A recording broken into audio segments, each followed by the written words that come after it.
pagsusuri ng Commission on Audit o COA sa pondong mula sa mga donasyon para sa mga biktima ng bagyong Yolanda. Ang itinuturong dahilan ng COA ang kawalan ng sistema sa pagtanggap ng donasyon. Saksi sa Salima Refran.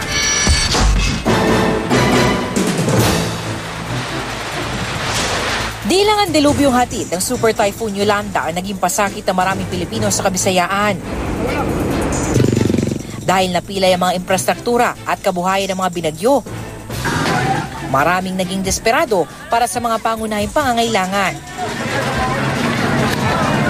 At kahit nang dumagsa na mga donasyon, inabot pa rin ng siyam-siyam bago ito nakarating sa mga residente, lalo na sa malalayong lugar. Maraming ang di na ihatid pa, kaya nabulok at tinapon na lang.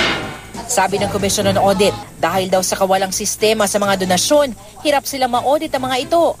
May mga donasyon kasing dumiretso sa mga biktima o kaya'y dumaan sa DSWD, NDRRMC at Red Cross. Ang iba namang foreign aid na makikita sa Faith o Foreign Aid Transparency Hub ng pamahalaan, pledges o pangako pa lang. In-kind naman ang iba na mahirap lagyan ng monetary value. Kaya inuna nila ang organisasyon at proseso ng disaster response. There was really no one, we did not see that, calling the shots or doing some kind of a coherent coordination.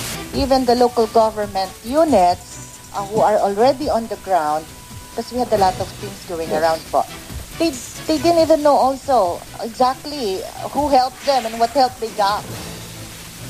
It was that crazy on the field.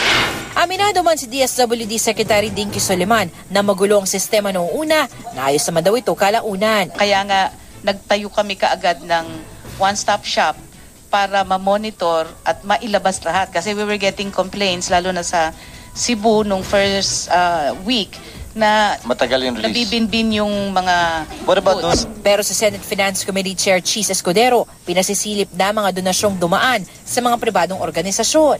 Pinasusumitin niya rin ng DSWD ng listahan ng mga organisasyong nag-donate para sa mga biktima ng mga nagdaang bagyo bukod pa sa Yolanda. This is to a larger scale.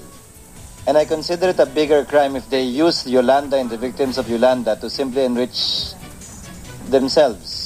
Balak ng Senado na amyendahan ang batas sa sumasaklaw sa DSWD sa ngalan nga ng disaster response. Sa ngayon kasi nasa 1,000 pesos lamang ang parusa sa mga hindi nagpaparehistro at hindi nagre-report sa DSWD kung magkano at kung paano ginamit ang pondong kanilang naliko.